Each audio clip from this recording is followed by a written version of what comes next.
Welcome to Wife Cheating Story. I hope you have an enjoyable and relaxing time listening.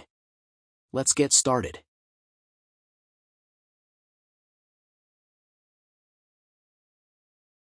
Before we begin today's tale, tell us, which city or country are you joining us from?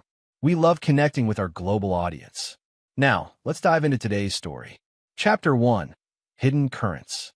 Damon Vega stared at the blueprint spread across his desk, the soft glow of his lamp illuminating the plans for what would become their dream home. At 42, he had mastered the art of patience. His calloused hands, testament to years of construction work before he founded Vega Construction, traced the outline of the master bedroom. It was nearly midnight, but sleep evaded him as it often did. Behind those stoic gray eyes lay secrets few would suspect. Before settling in Oak Ridge, Connecticut, Damon had served 8 years in Special Forces, experience that taught him to always have contingencies. While his wife Bianca thought their finances were simple and transparent, Damon maintained separate accounts containing nearly 60% of his actual worth. Still working, Bianca appeared in the doorway, her silk robe clinging to her slender frame.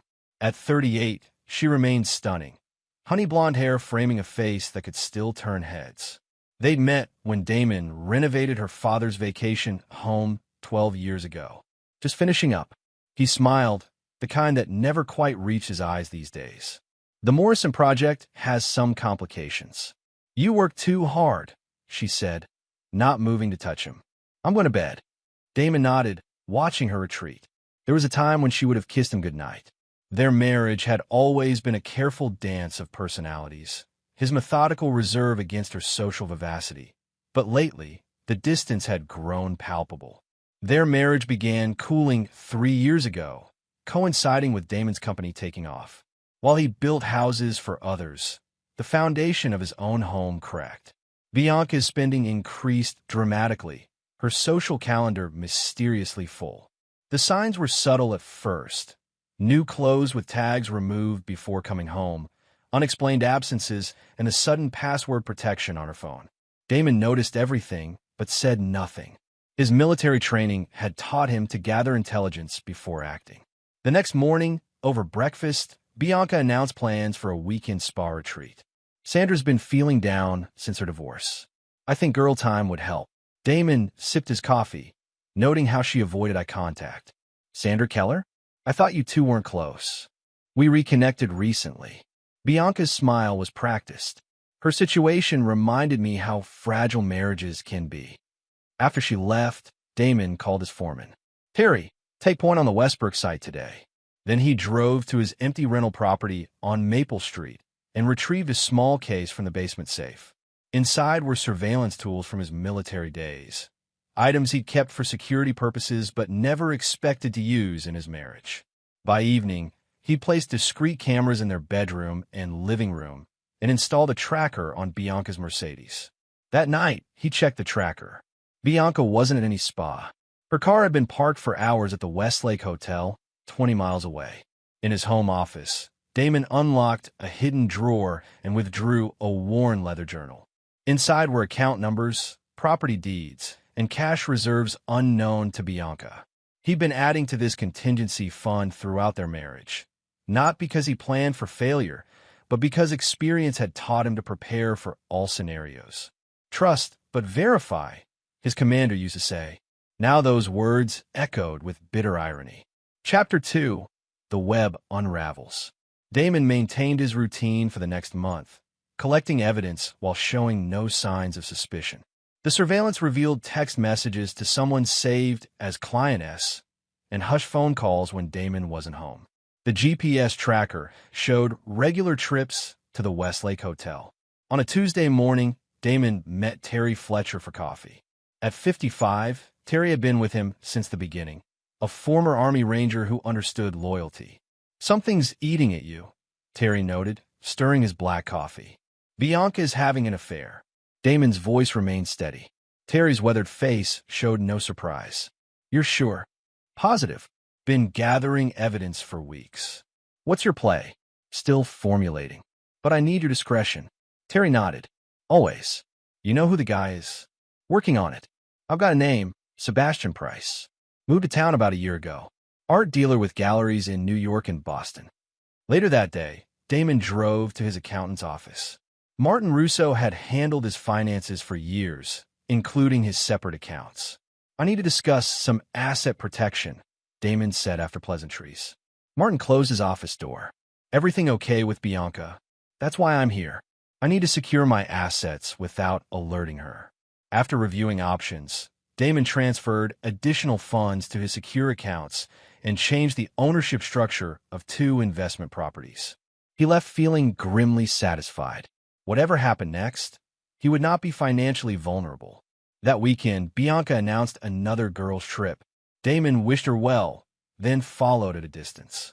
Her Mercedes led him to an exclusive lakeside restaurant where he watched from his truck as she embraced a tall, dark-haired man in an expensive suit. Sebastian Price looked about 45, with the polished charm of old money. Through binoculars, Damon observed their intimate dinner, the way Sebastian touched Bianca's hand, the complicit smiles they shared. Later, he used his contacts to run a background check. Sebastian Price had appeared in Connecticut mysteriously flush, with cash despite his previous gallery in San Francisco closing amid rumors of fraudulent art sales. He'd inserted himself smoothly into Oak Ridge's elite social circles, where he'd undoubtedly met Bianca. The following Thursday, Damon received a text from an unknown number. We should talk about Bianca. Coffee at Riverside Park, 2 p.m. tomorrow. When Damon arrived at the secluded bench, he found a petite woman with the same honey blonde hair as Bianca, but with sharper eyes. Audrey Bennett, she introduced herself. Bianca's sister. I didn't know Bianca was in touch with you. His wife had mentioned an estranged sister only once. We're not close. That's why I can see clearly what she's doing to you. Audrey's expression hardened. Sebastian isn't just her lover. They have plans for your money. Damon remained impassive. Go on. Bianca's always targeted wealthy men. Before you, there was a doctor in Boston. She drained his accounts before disappearing. Audrey hesitated. I tried warning him too. He didn't listen. Why help me? Because she destroyed our family with her lies. And because you seem different, smarter. She handed him a flash drive. Emails between them. They think you're oblivious. That night, after Bianca fell asleep, Damon reviewed the contents. The correspondence revealed a calculated plan. Sebastian wasn't just sleeping with his wife. They were plotting to take Damon's business, home, and reputation. Poor, clueless Damon, Bianca had written. He still thinks I love him.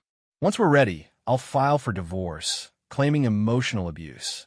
With your connections and my acting skills, we'll take everything. Damon closed his laptop, a cold resolve settling in his chest.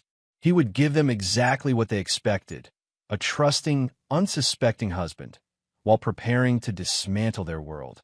Chapter 3, Ignition Point. 3 months after confirming the affair, Damon initiated his counter-strategy. He purchased a secluded lakefront property through a shell company, using funds Bianca knew nothing about. The 4-bedroom house would become central to his plan. On a Friday evening, he suggested a special dinner at home. Bianca appeared surprised, but agreed. Damon cooked her favorite meal, opened an expensive wine, and maintained perfect composure. I have a surprise, he said, sliding an envelope across the table. Inside were photos of the lake house. I bought us a weekend home. Bianca's eyes widened with what he now recognized as calculated delight. Damon, it's beautiful. When did you do this? Been saving for years. Wanted it to be special. He smiled. It's fully furnished and ready. I thought we could move in next month. That night, Bianca made a call from her bathroom, whispering excitedly about a perfect lakefront property and how this makes everything easier.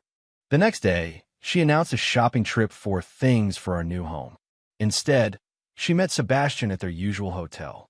Damon followed at a distance, watching them celebrate over champagne at the hotel restaurant. His expression never changed as he photographed them together. Over the following weeks, Damon meticulously prepared while Bianca grew increasingly bold. She suggested redecorating the lake house before they moved in. We could use a fresh perspective, she said over breakfast. I know a brilliant designer. Sebastian Price? Damon asked casually, watching shock flicker across her face. I've seen his work. Very distinctive. Bianca recovered quickly. Yes, actually. We met at the Henderson Charity Gala. He's done amazing work for several friends. Invite him over then, Damon suggested. I'd like to meet him.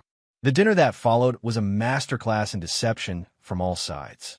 Sebastian arrived with expensive wine and practiced charm.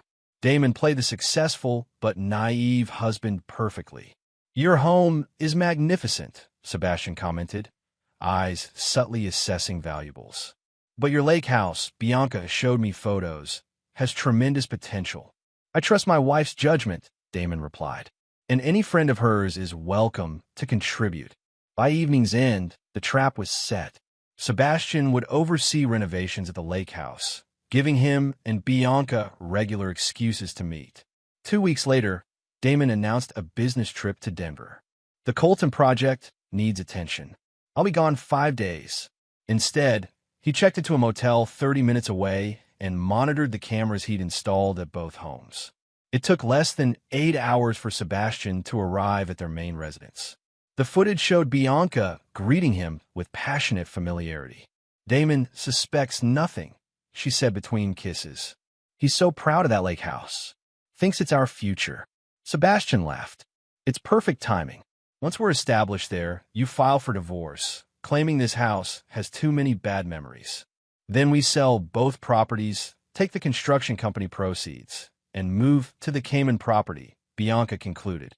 6 months from now, Damon Vega will be a distant memory.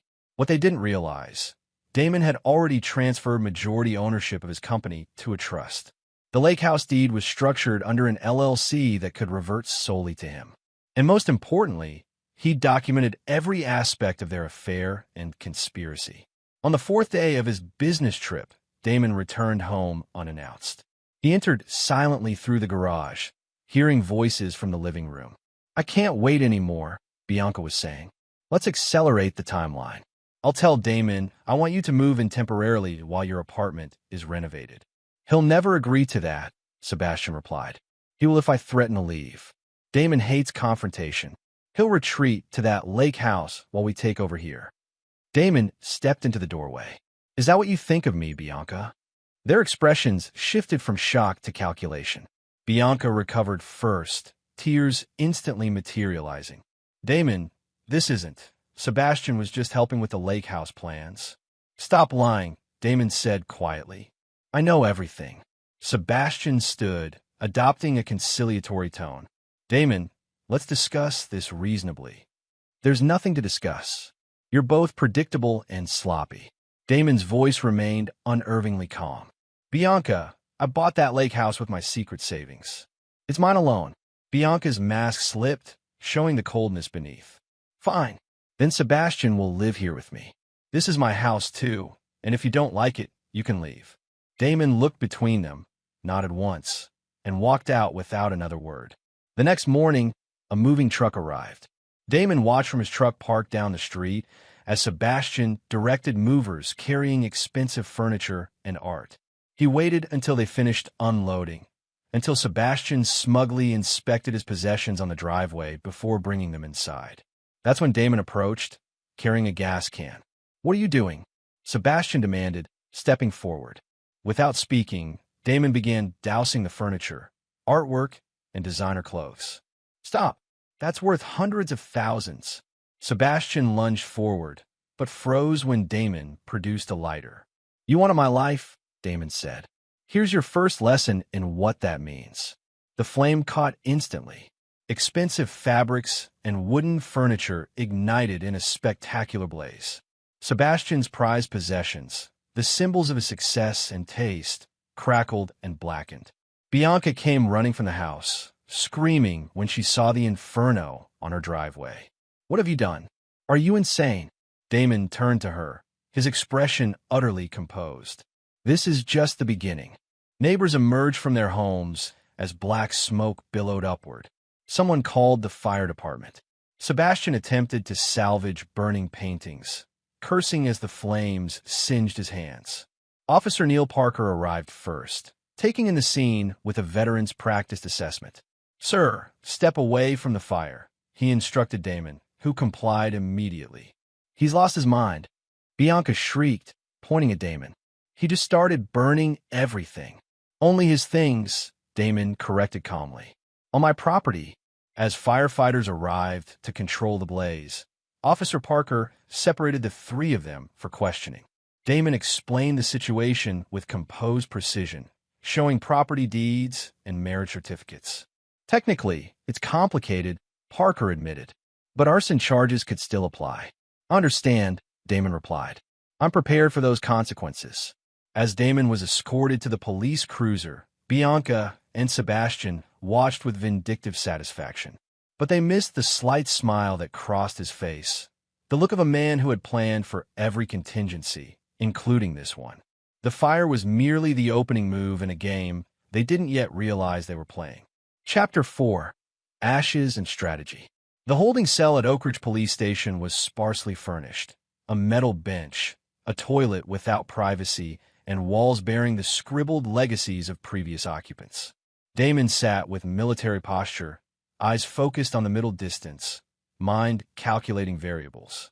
Officer Parker approached the bars. "Your lawyer's here." Damon hadn't called one. A woman in her 50s with silver-streaked black hair and a tailored suit stood beside Parker. "Diana Wells." She introduced herself once they were alone in the consultation room. "Audrey sent me.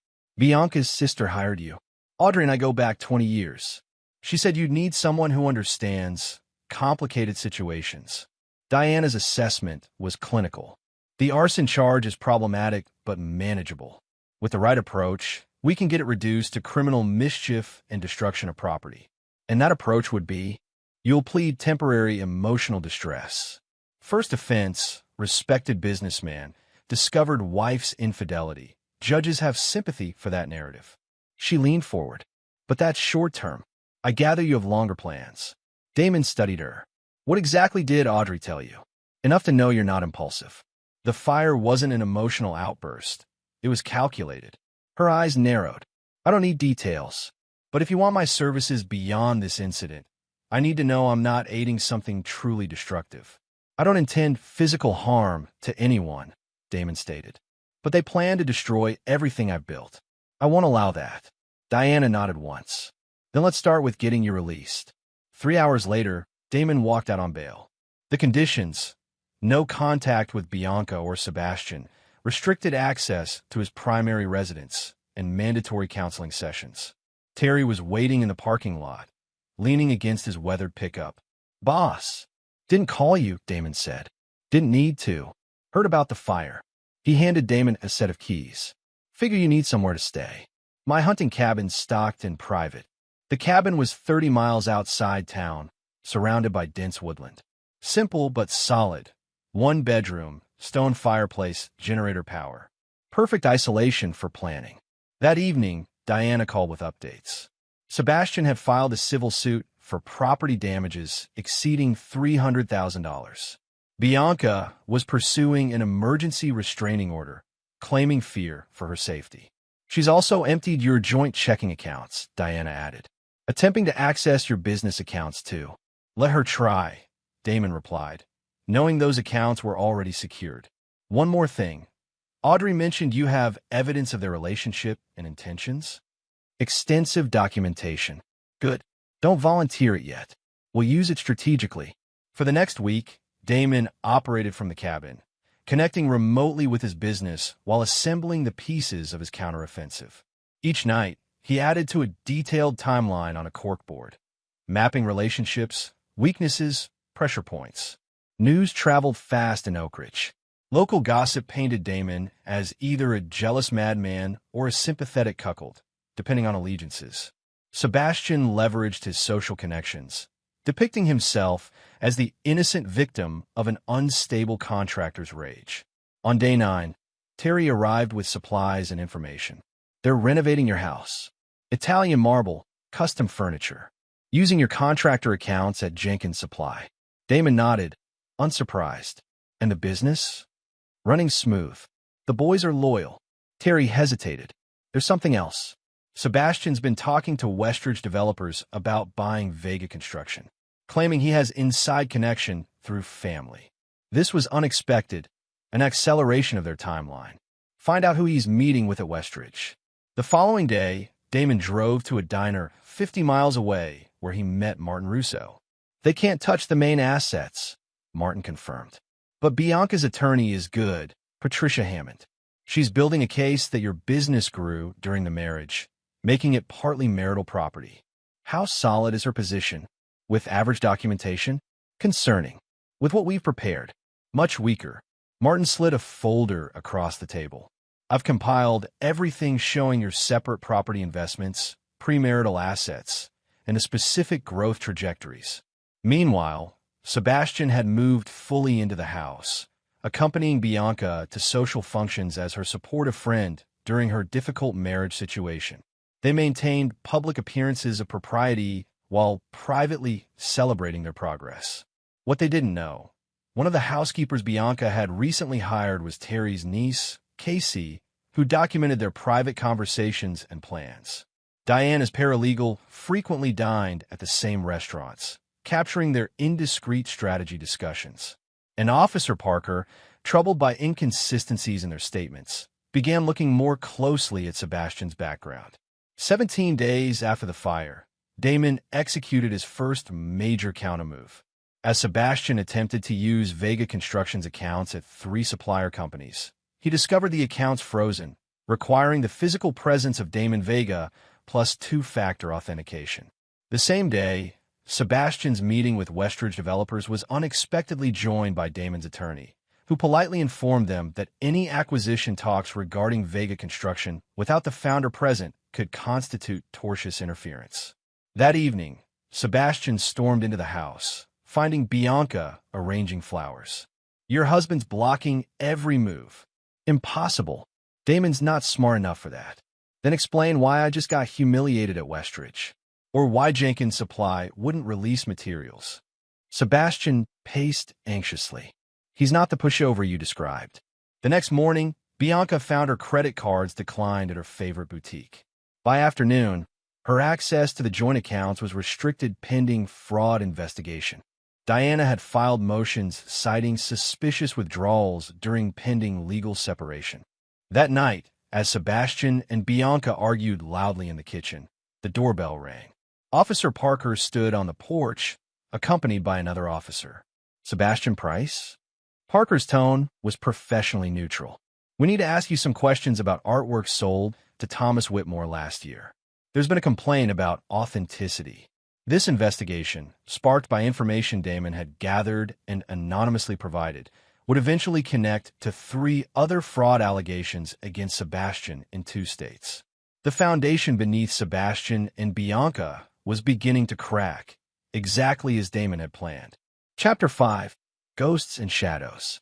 The preliminary divorce hearing fell on a rainy Tuesday in late October. Damon arrived early, dressed in a conservative navy suit, his appearance that of a man weathering hardship with dignity. Diana Wells walked beside him, briefcase containing their meticulously prepared defense. Bianca entered with Patricia Hammond, a sharp-featured woman known for aggressive divorce litigation. Sebastian sat in the gallery, attempting to project supportive concern despite the investigation into his art dealings. Judge Marion Hargrove, a no-nonsense woman in her 60s, established boundaries immediately. This hearing will determine temporary arrangements only. I expect civilized behavior from all parties. Patricia Hammond presented their case first, portraying Bianca as the victim of a controlling, resentful husband who'd become dangerous upon discovering her friendship with Sebastian. Mrs. Vega seeks exclusive use of the marital residence, substantial support payments, and protection from Mr. Vega's volatile behavior, Hammond concluded. His arson clearly demonstrates unstable tendencies. When Diana's turn came, her approach was measured. Your Honor, we contest only selected portions of opposing counsel's requests. She submitted documentation of Bianca's substantial withdrawals. Mr. Vega has no objection to separate living arrangements, but cannot finance Mrs. Vega's excessive spending during proceedings. Judge Hargrove reviewed the financial records with raised eyebrows. Mrs. Hammond, these withdrawals suggest your client removed over $42,000 in the week before separation. Household expenses, Your Honor. For Versace and Harry Winston? The judge frowned. I'm capping interim support at $3,000 monthly, reviewable at final proceedings. Outside the courtroom, Bianca confronted Damon. This pathetic attempt won't work. I'll get everything in the end. Damon merely nodded politely and walked away, leaving her unsettled by his confidence. That afternoon, Sebastian received a call from Westridge developers canceling all acquisition discussions regarding Vega Construction. His art fraud investigation had made them uncomfortable with the association. Meanwhile, Audrey Bennett had been busy. As part owner of an exclusive gallery in Manhattan, she began quietly inquiring about Sebastian's previous sales and authenticity certificates. These professional concerns reached his remaining clients, several of whom began requesting authentication verification for their purchases. At Terry's cabin that evening, Damon reviewed progress with his inner circle: Terry, Diana, Martin, and Audrey. The court board timeline now included red check marks beside completed objectives. Sebastian's reputation in the art world is crumbling, Audrey reported. 3 major clients are considering lawsuits. Financial vice is tightening too, Martin added. Bianca's spending hasn't decreased despite limited support. They're burning through cash. Terry provided surveillance updates. They're fighting constantly. Sebastian wanted luxury. Now he's facing limitations. Diana summarized their legal position. Judge Hargrove was unmoved by Bianca's performance. The temporary arrangements favor us significantly. Damon absorbed this information silently before addressing the next phase. Time to accelerate. Terry, implement the construction company protocol. Martin, trigger the property measures. Diana, prepare the evidence package, but hold until my signal. The following week brought systematic disruption to Sebastian and Bianca's plans. Vega Construction employees unanimously declined to work on renovations at the house, citing loyalty to the founder. Suppliers refused to extend credit for materials ordered under Bianca's authority. Simultaneously, the investigation into Sebastian's art dealings expanded to include tax implications. Officer Parker, now working with state financial crimes investigators, executed a warrant to examine records at the house. This is harassment, Bianca insisted as officers cataloged Sebastian's files. Just following evidence, ma'am, Parker replied professionally. The pressure intensified when Martin implemented the property measures. Formal notices that the Lake House LLC required significant capital contributions from all members to maintain ownership. Since Damon had structured Bianca as a minority stakeholder with contribution obligations, she now faced a $120,000 payment deadline. By month's end, Sebastian and Bianca's unified front showed visible cracks. His legal troubles mounted daily. Her social standing deteriorated as former friends, sensing a sinking ship, distanced themselves. Their finances strained under investigation scrutiny and declining income from Sebastian's gallery. One evening, Casey overheard a particularly vicious argument. You promised Damon would be easily managed, Sebastian shouted. Instead, I'm losing everything. How was I supposed to know he had hidden resources? Bianca snapped back. You're not exactly delivering either. Where's the big art dealer who could support us in style? Maybe I should cut my losses, Sebastian threatened. There are other opportunities without your complications. This report delighted Damon. Division between conspirators was precisely his goal. The final component of Act 2 involved Meredith Holloway, the neighbor whose property adjoined Damon and Bianca's. A retired psychology professor with a reputation for perceptiveness, she had witnessed the unfolding drama with keen interest. Diana arranged lunch with Meredith, ostensibly to discuss neighborhood property values. Their conversation naturally turned to recent events. Such a shame about the Vegas, Diana commented. You've been neighbors for years, correct? Nearly a decade, Meredith confirmed. Though I've seen troubling patterns longer than most realized. Oh, Bianca has always maintained careful public appearances. But I've witnessed concerning behaviors, manipulative tactics, gaslighting. Poor Damon worked constantly while she entertained guests during his absences. Would you be willing to provide a statement about your observations? Diana asked carefully. For context only, of course. Meredith's detailed affidavit, documenting years of observed behaviors, suspicious visitors, and Bianca's contradictory public versus private personas, became a powerful component of their evidence arsenal. As November ended, Sebastian received devastating news. The gallery's insurance company was voiding his policy due to material misrepresentations. Without insurance coverage, he couldn't maintain gallery operations or protect against client lawsuits. That same day, Bianca discovered her attempt to secure a personal loan using the house as collateral had been rejected. The property's ownership was under legal dispute, making it unacceptable security. Their retaliation was predictable. Sebastian began selling remaining artwork at desperate discounts. Bianca attempted accessing Damon's personal accounts using previously obtained passwords.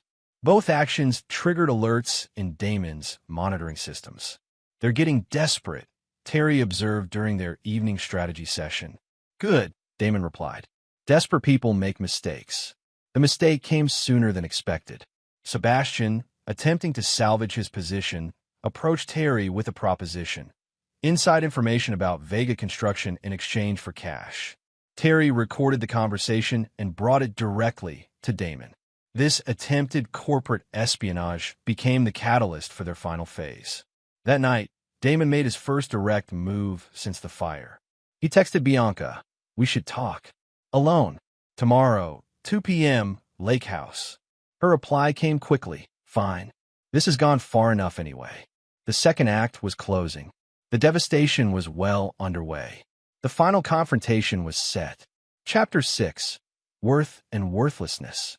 The lake house stood serene against the backdrop of bare November trees, its reflection rippling across the cold water. Damon arrived early, ensuring everything was prepared. The recording devices were discreetly positioned, capturing every angle of the living room. Digital copies of all evidence were secured off-site. Bianca arrived precisely at 2, driving Sebastian's Audi rather than her Mercedes, a small but telling detail about their changing circumstances. She entered with practiced confidence, wearing an expensive coat that couldn't quite hide the strain of recent weeks. "You look terrible," she observed, scanning Damon with calculated concern. "Divorce agrees with me," he replied mildly. "Coffee. Let's skip pretenses." She sat on a leather sofa, crossing her legs. "This has gone too far. We're destroying each other for what? Pride." Damon remained standing. "Not pride. Consequences. We could end this today," she continued. "A reasonable settlement, clean break.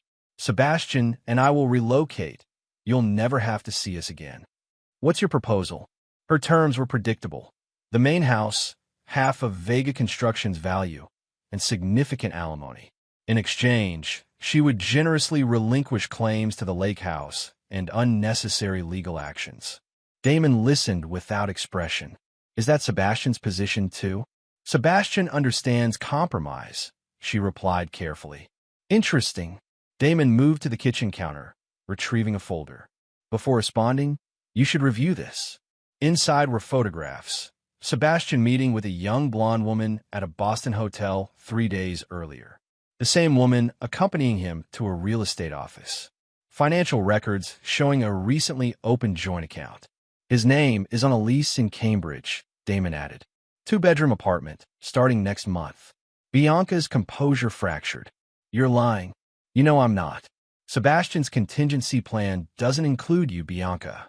Her shock transformed quickly to calculation. "These could be manipulated. And regardless, it doesn't change our situation. Actually, it fundamentally changes your negotiating position." Damon placed another folder before her. "Your conspiracy against me is thoroughly documented. Every conversation, every plan, every action." Flipping through printouts of emails, transcripts, and financial records, Bianca's expression hardened. "You've been spying on me? That's illegal. So is conspiracy to commit fraud." He remained calm. Connecticut law specifically addresses marital property division in cases of proven conspiracy. Judges have broad discretion to award punitive divisions. For the first time, genuine uncertainty crossed Bianca's face. What do you want? The terms are non-negotiable. You relinquish all claims to Vega Construction. The main house will be sold, with proceeds primarily directed to my designated charities. You retain personal property purchased before our marriage and a one-time settlement of $50,000. That's nothing. Less than nothing after 12 years. You'll receive exactly what you brought to this marriage. Damon's voice remained level. You have 48 hours to accept, or everything, including evidence of your conspiracy and Sebastian's fraud, goes to prosecutors, divorce court, and the press. Bianca's mask fully slipped, revealing the cold rage beneath. You're bluffing. You don't have the stomach for this kind of war. You never really knew me, Bianca. That was your first mistake. Her phone rang. Sebastian, based on her expression. She answered tersely, moving toward the window. The conversation was brief but intense, ending with visible shock. Problem? Damon inquired. Sebastian's gallery was just raided by police. Her voice trembled slightly. They're seizing everything, claiming evidence of systematic fraud. Unfortunate timing, Damon commented. The truth dawned slowly across her features. You orchestrated all of this. From the beginning, even the fire was planned. I merely ensured consequences matched actions. Bianca's desperation surfaced in a final attempt at manipulation. She approached him, voice softening. Damon, we could start over. Just us. I made a terrible mistake with Sebastian. Stop. His tone cut through her performance. That might have worked on the man you thought I was. That man never existed. She retreated, mask completely abandoned. You'll regret this. I still have options. Fewer than you think. Damon checked his watch. Officer Parker is currently executing a warrant at our house, based on evidence that Sebastian has been keeping fraudulent financial records there. Any attempt to remove or destroy potential evidence would be obstruction of justice. As if on cue, Bianca's phone lit up with messages, presumably Sebastian demanding her return. 48 hours, Damon reminded her. My attorney will contact yours tomorrow with formal documentation. After she left, Damon stood at the window watching her car disappear down the private road. Terry emerged from the guest bedroom where he'd monitored the conversation. She'll try something desperate, Terry warned. Counting on it, Damon replied. That evening, Bianca and Sebastian engaged in frantic damage control. Sebastian's legal troubles had become critical. Potential federal charges for wire fraud, tax evasion, and interstate transportation of fraudulent artwork. His remaining assets were frozen pending investigation. Their plan to ambush Damon had collapsed. Their relationship was fracturing under pressure, and the 48-hour deadline loomed like a guillotine blade. Predictably, they attempted one final desperate maneuver. Sebastian contacted Diana, claiming to have exculpatory evidence regarding Bianca's innocence and Damon's criminal harassment. The meeting was scheduled for neutral ground, a downtown law office, with both attorneys present. Sebastian arrived with a USB drive allegedly containing proof that Damon had manufactured evidence and deliberately sabotaged Sebastian's business. Diana reviewed the files with professional detachment before responding. Mr. Price, this appears to be doctored correspondence purportedly between Mr. Vega and various business associates. She inserted another drive into the computer. For comparison, here are the authenticated originals, including metadata verification. Sebastian's attorney blanched. Presenting falsified evidence could trigger severe professional consequences. Additionally, Diana continued, attempting to introduce fraudulent evidence constitutes another criminal offense. Would you like to reconsider your position? By evening, Sebastian had fled Oak Ridge, leaving Bianca to face consequences alone. He emptied their shared accounts before disappearing, taking what liquid assets remained. When Bianca returned to the house, she found changed locks and Officer Parker waiting with additional warrants. Sebastian Price's alleged authentication documents were found here, Parker explained professionally. We'll need to conduct a thorough search. The 48 hours expired with Bianca's capitulation. Diana presented the signed agreement to Damon at the cabin. She had no choice, Diana confirmed. With Sebastian gone and charges pending, her position was untenable. Damon reviewed the documents carefully before signing. And the secondary provisions? All included. She's prohibited from disparaging you publicly. Any violation voids the financial settlement. In the quiet aftermath, Damon stood alone on the cabin porch, watching darkness settle over the forest. The methodical destruction of those who betrayed him had unfolded precisely as planned. Yet the victory tasted hollow, not because he regretted his actions, but because he recognized how thoroughly he'd misjudged Bianca from the beginning. His phone buzzed with a text from Terry. Phase 3 preparations complete. Ready when you are. Damon texted back a single word. Proceed. The devastation was complete. The final reckoning could begin. Chapter 7. Ruins and Revelations. 3 months after the settlement, Oak Ridge's brutal winter had begun to soften toward spring. The house on Maple Street stood empty, a sold sign freshly planted in the thawing front lawn. The proceeds, $1.2 million after expenses, had been divided according to the settlement. 90% to veteran support charities, 10% to Bianca. Damon had relocated permanently to the lake house, its isolation suiting his temperament. Vega Construction continued operating successfully, with Terry stepping up as operations manager while Damon focused on design and client relationships. Bianca had moved to a modest apartment in town, her diminished circumstances evident in her reduced visibility at social functions. The settlement funds dwindled quickly between legal expenses and unsuccessful attempts to locate Sebastian, who had apparently established a new identity after fleeing to Europe. On a gray Tuesday morning, Damon met with Diana at her office for what she described as urgent business. Sebastian Price has resurfaced, she announced without preamble. Interpol flagged him attempting to sell forged artwork in Brussels. Belgian authorities are coordinating with U.S. prosecutors for extradition. Damon absorbed this information calmly. Will he implicate Bianca? Already has. His defense strategy appears to be claiming he was manipulated by her, that she has a pattern of targeting wealthy men for systematic financial extraction. Convenient narrative shift. It gets more complicated. Diana slid a document across her desk. Prosecutor Kate Rivera wants your testimony regarding their conspiracy. Damon scanned the preliminary witness request.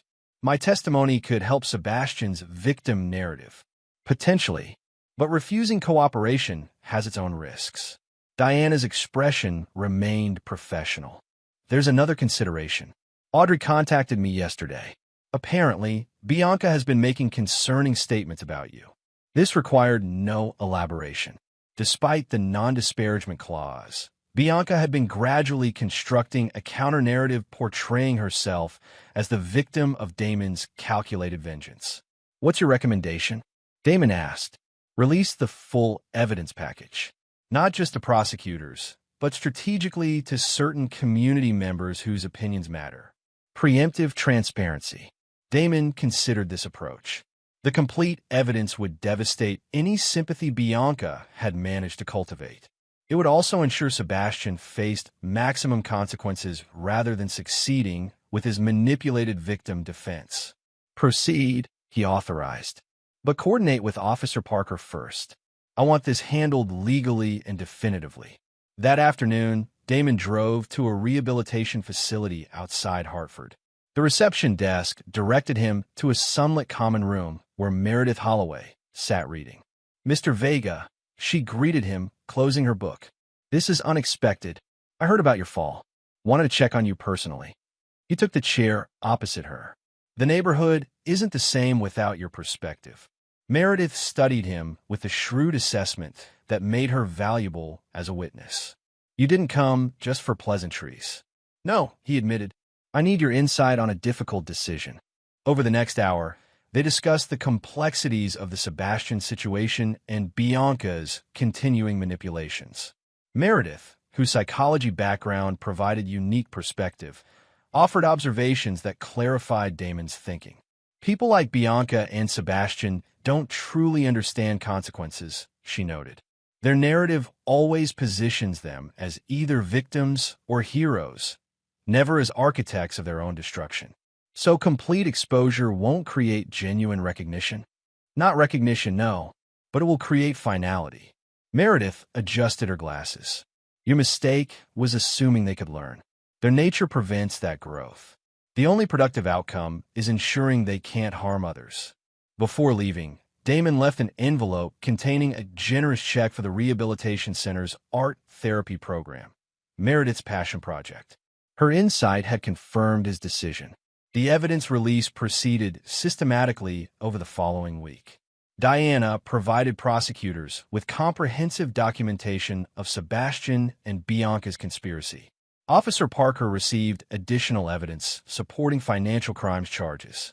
Key community leaders, those whose opinions shaped local perceptions, received contextualized information about the truth behind Oak Ridge's most discussed divorce. The response was swift and devastating to Bianca's remaining social standing.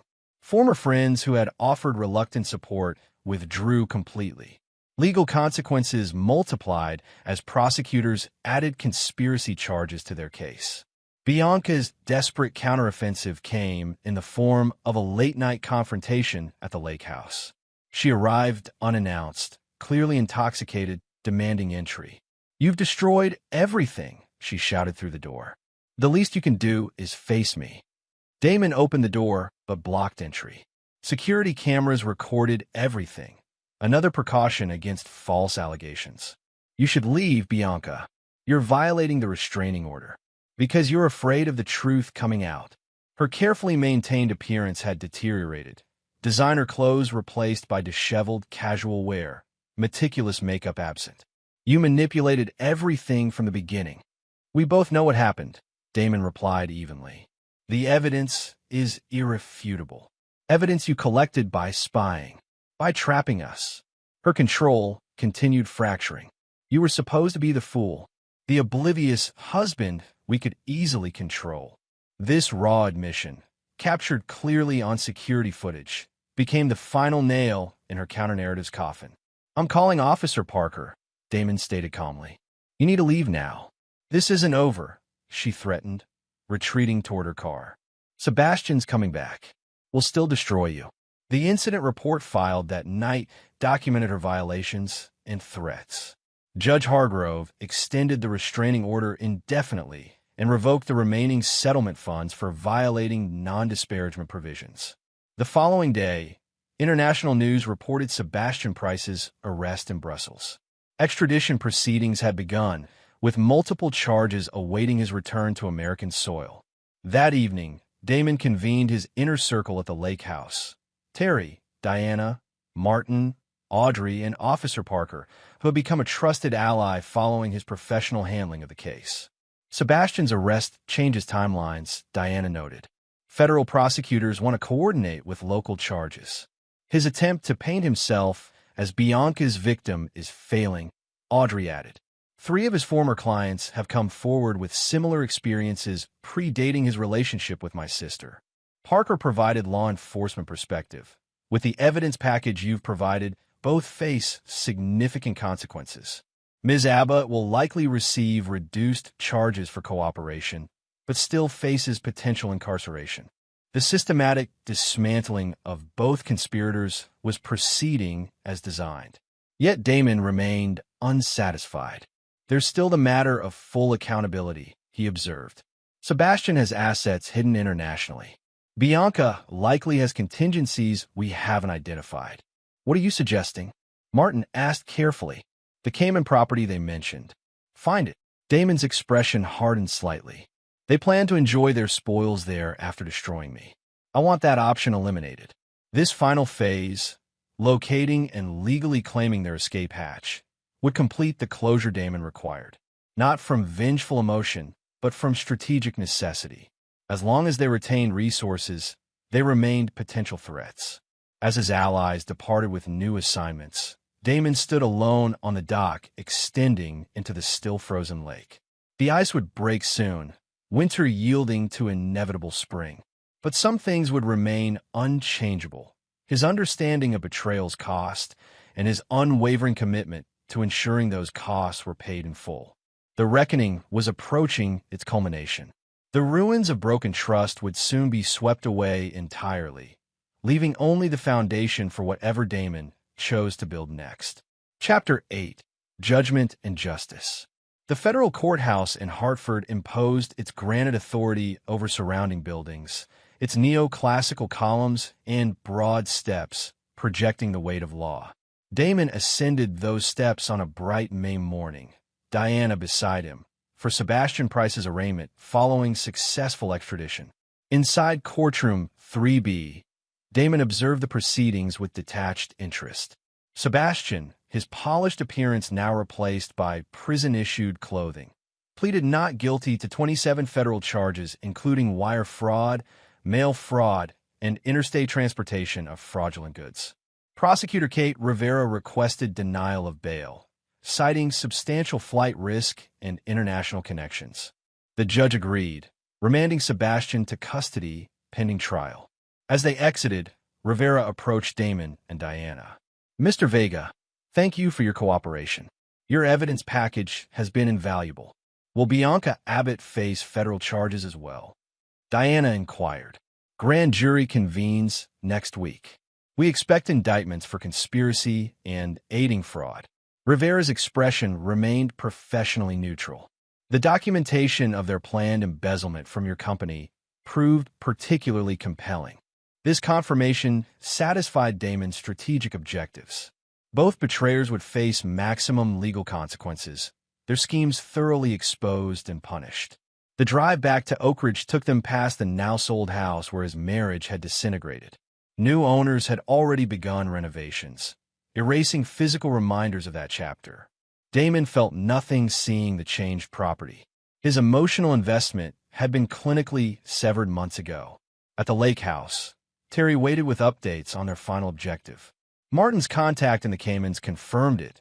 Property purchased 18 months ago through a shell company named Solstice Holdings.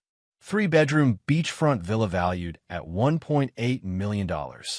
Purchased how? Damon questioned. That's where it gets interesting. Terry spread documents across the table. Down payment from Sebastian's gallery accounts, but monthly payments from an account under Bianca's maiden name at First Caribbean Bank. Account opened 3 years ago, before she met Sebastian. This revelation added another dimension to Bianca's deception. The conspiracy with Sebastian wasn't an isolated incident, but part of a pattern extending back years. "There's more," Terry continued. "The account receives regular transfers from similar accounts in Monaco and Belize. We're still tracing origins, but preliminary indications suggest connections to her previous relationships." Diana reviewed the documents with professional assessment. This significantly strengthens the prosecution's case. It demonstrates extended pattern rather than opportunistic behavior, and provides legal basis for asset seizure, Damon noted. The property was purchased with fraudulently obtained funds. "I'll coordinate with Rivera," Diana confirmed. "Federal asset forfeiture proceedings can begin immediately." That evening, Damon received an unexpected visitor. Officer Parker arrived in plain clothes, his expression uncharacteristically troubled. "This isn't an official visit," Parker clarified, accepting the offered coffee. "But something you should know. Bianca Abbott attempted suicide last night." Damon absorbed this information without visible reaction. "Condition? Stable. She's under psychiatric observation at Hartford General." Parker studied him carefully. "Hospital reported concerning statements she made, claims about you driving her to it, elaborate accusations. Documented? Fully, and contradicted by her earlier statements to the attending physician." Parker's law enforcement experience made him adept at reading manipulative behaviors. Classic attempt to create sympathetic narrative. Hospital staff weren't persuaded. Will this affect prosecution? Possibly delay, not derail. Rivera's aware and proceeding carefully. Parker hesitated before adding, "Thought you should prepare for potential media manipulation." Damon nodded appreciation for the warning. "I've anticipated various scenarios. This falls within expected parameters." After Parker left, Damon contacted Diana to implement their media contingency plan. By morning, 3 respected local residents, including Meredith Holloway, had provided statements contextualizing Bianca's history of manipulative behavior and false victim narratives. The attempted sympathy play backfired spectacularly. Rather than generating support, it reinforced perceptions of Bianca's manipulative nature. The psychiatric hold was extended for safety concerns, delaying but ultimately strengthening the pending federal case. Meanwhile, Sebastian's legal position deteriorated further. 3 former associates accepted immunity deals in exchange for testimony about systematic fraud spanning nearly a decade. The prosecution's case expanded to include evidence of similar romantic financial conspiracies with at least 2 other women before Bianca. In early June, Martin's financial investigation yielded the final crucial discovery: documentation of Bianca's previous marriage to a Boston cardiologist named Robert Klein, whose practice and reputation collapsed amid financial irregularities 5 years earlier. Dr. Klein had subsequently relocated to Arizona, changing specialties and rebuilding for financial ruin. Diana arranged a confidential meeting with Klein, who reluctantly agreed to discuss his experience. His testimony, recorded with consent, described a methodical campaign of manipulation, gaslighting, and financial extraction strikingly similar to Bianca's approach with Damon. She isolated me from colleagues, encouraged increasing luxury expenditures, then systematically drained accounts while creating narratives about my mental instability, Klein explained. When confronted, she threatened to destroy my medical reputation with false allegations. This pattern confirmation completed the comprehensive case against both conspirators. Diana submitted Klein's testimony to federal prosecutors, who added it to their expanding evidence collection.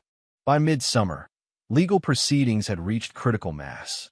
Sebastian, facing overwhelming evidence, accepted a plea agreement: 15 years in federal prison, restitution exceeding $5 million, and full cooperation against Bianca. His detailed confession confirmed every aspect of their conspiracy while attempting to minimize his own culpability.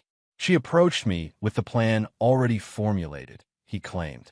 Bianca had executed similar schemes before. I was manipulated by her expertise.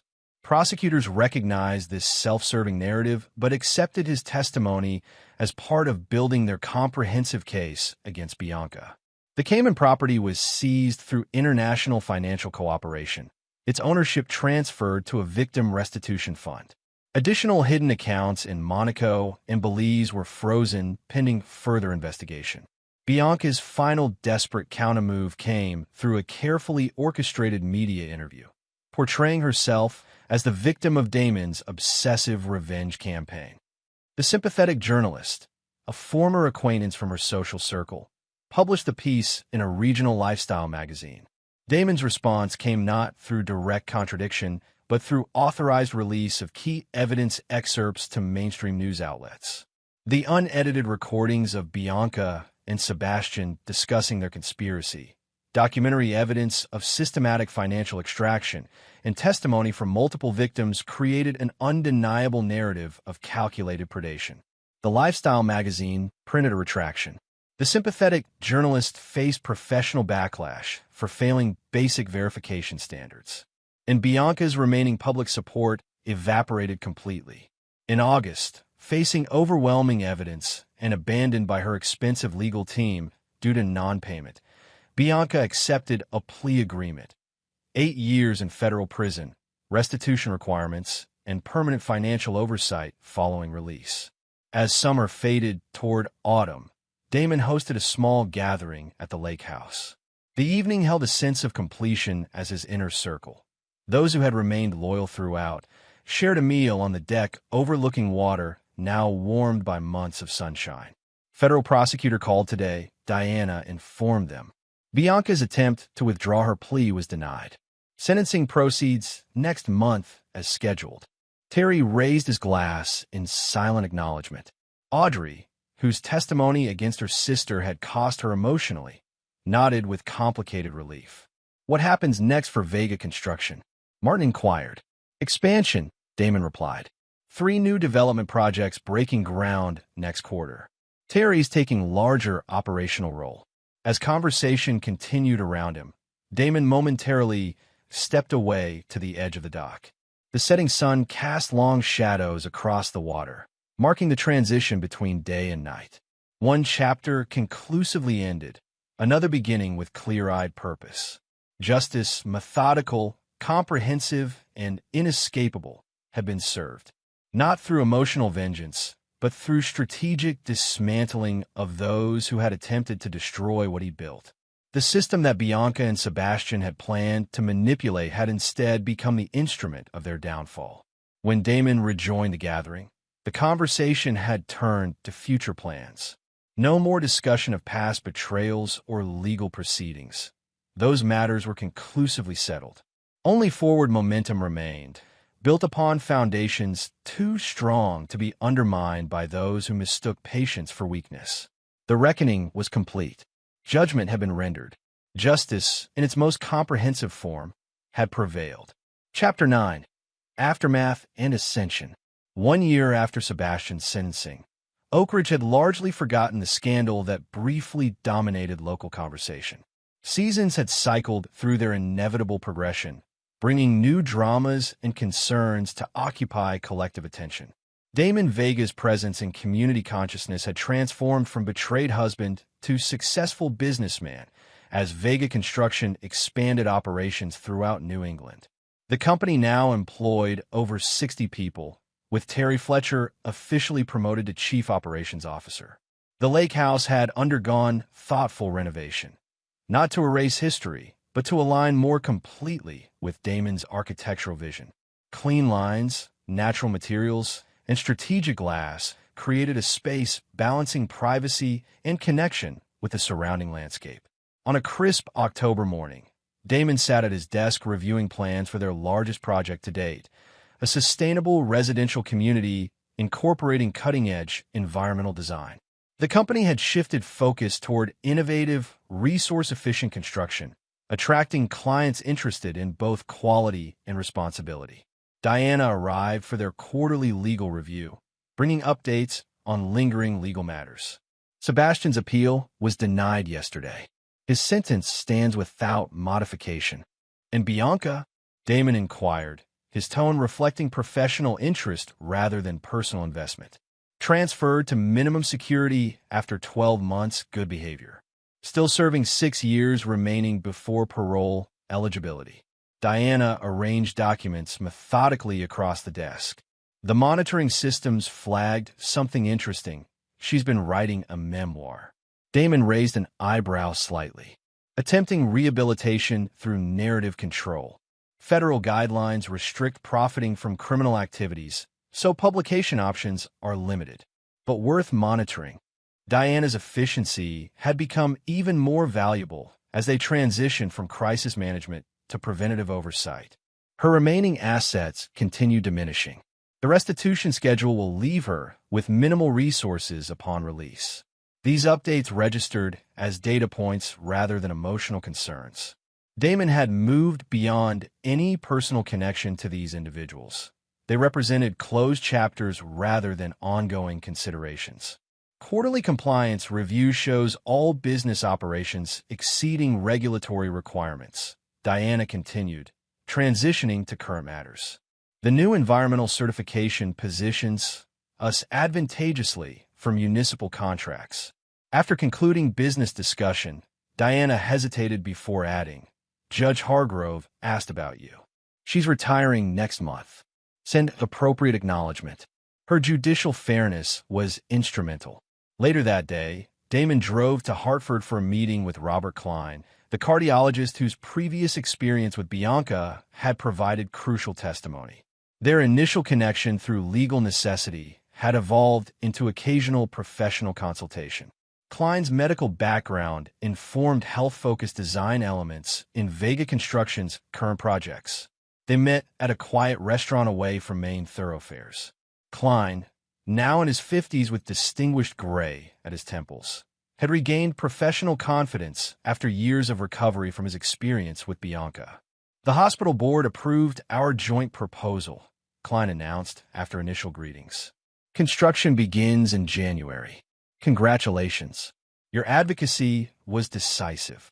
Damon had partnered with Klein to develop specialized recovery housing for patients transitioning from intensive care, a project integrating medical expertise with architectural innovation. Their conversation eventually turned to shared experience. Do you ever wonder who she might have targeted if not you? Klein asked. Occasionally, Damon acknowledged. The pattern suggests she would have continued until stopped. That's the only comfort sometimes, knowing others were spared by our intervention. Klein studied his coffee thoughtfully. When a federal agent first contacted me about testifying, I almost refused. Didn't want to reopen that chapter. What changed your mind? Realizing my silence protected her, not me. Klein's expression reflected resolved determination. We couldn't control her actions, but we could control our response to them. This philosophy aligned precisely with Damon's approach throughout the ordeal, focusing on strategic response rather than emotional reaction. After returning to the lake house that evening, Damon received a call from Audrey Bennett, whose art gallery had flourished following Sebastian's removal from the industry. You'll receive an official invitation tomorrow, but wanted to personally request your attendance, she explained. The gallery's featuring young veterans in next month's exhibition. Your foundation's support made it possible. The Vega Foundation, established with proceeds from the marital home sale, had expanded from veteran support to include programs for financial literacy and psychological resilience. These focus areas reflected lessons from Damon's personal experience, transformed into constructive community impact. I'll be there, he confirmed. The foundation board approved additional funding for next year's program. Weekend mornings typically found Damon working from the deck overlooking the lake, now edged with autumn's vibrant colors. This particular Saturday, Officer, now Detective, Parker stopped by with updates on a security matter affecting several local businesses. Cyber intrusion attempts traced to Eastern European servers, Parker explained, targeting financial systems of successful regional companies. Yours included. Martin implemented the enhanced protocols last quarter, Damon confirmed. No breaches detected. Parker nodded approval. Your preparedness makes my job easier. After discussing technical details, he added, heard from the federal prosecutor yesterday. Sebastian's trying to leverage additional testimony against former associates for sentence reduction. Predictable.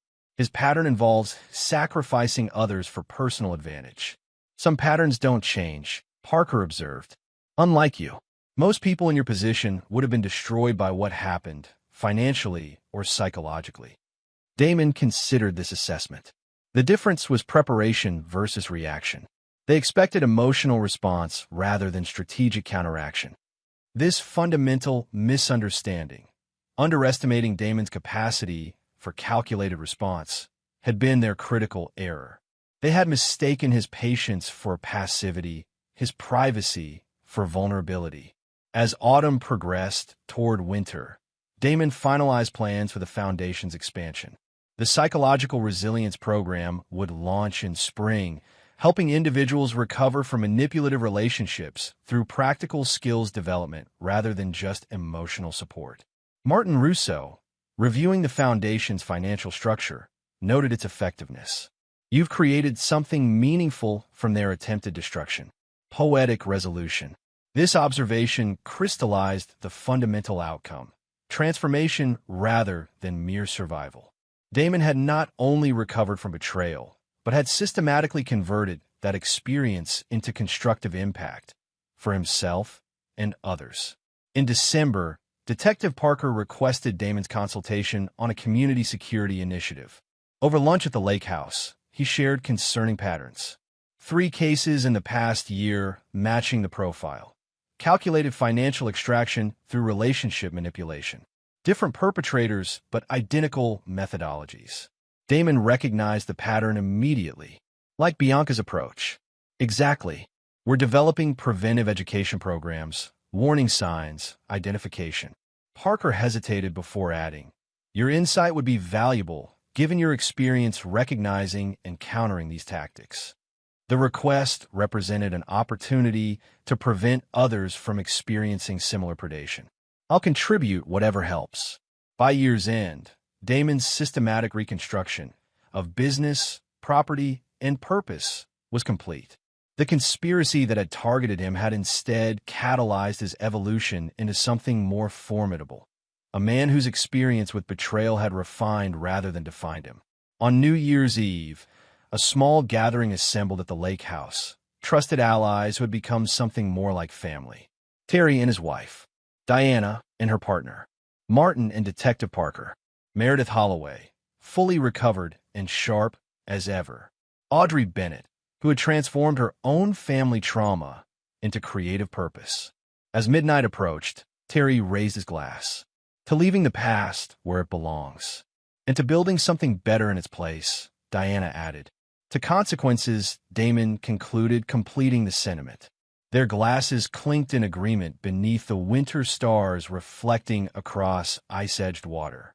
The fire crackled in the background, converting destruction into warmth and light. Appropriate metaphor for the journey completed. Long after guests departed, Damon stood alone on the dock, surveying the property that had transformed from tactical acquisition to genuine home. Strategic necessity had evolved into authentic preference. The sanctuary designed for temporary retreat had become permanent foundation. Inside his office, a single surveillance monitor remained, not from paranoia but prudent vigilance. The screen showed empty perimeters, secure boundaries. Not because threats had disappeared from the world, but because they had been systematically identified and addressed. The journal, once containing contingency plans, now documented strategic growth, business expansions, foundation initiatives, architectural innovations. Its pages chronicled not survival, but ascension, not recovery, but transformation. Damon closed the journal, securing it in a drawer that no longer required hiding. The man Bianca and Sebastian had targeted, the supposedly vulnerable, manipulable husband, had never truly existed. Their fundamental miscalculation was attacking someone they fundamentally failed to understand. The ruthlessness they had awakened was not emotional rage, but strategic precision, the methodical dismantling of those who confused patience with weakness. The consequences they faced were not vengeful punishment, but natural outcome of their own actions, systematically exposed and addressed. As New Year began, Damon Vega stood not as victim or survivor, but as architect of his company's expansion, of his foundation's impact, and most importantly, of his own deliberate reconstruction. The betrayal that had attempted to destroy him had instead revealed his true foundation, uncompromising principle and unforgetting resolve. The final outcome was neither forgiveness nor forgetting, but something more definitive: the complete irrelevance of those who had proven themselves unworthy of consideration. They remained confined by prison walls, financial restrictions, and the consequences of their own actions, while he continued building, expanding, and evolving. The fire they had ignited had burned away pretense and compromise, leaving only the essential core. A man who never forgave betrayal, never forgot disloyalty, and never failed to ensure comprehensive consequences. In that unflinching clarity lay his true strength. Not in vengeance, but in principle. Not in emotion, but in resolve. The path forward held no lingering shadows, only the clear direction of a man who had faced destruction and emerged not merely intact, but ascendant. And there you have it. Another story comes to an end.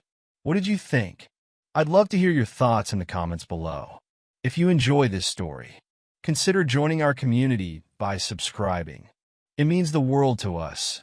For more stories like this one, check out the recommended videos on screen, and I'll see you there.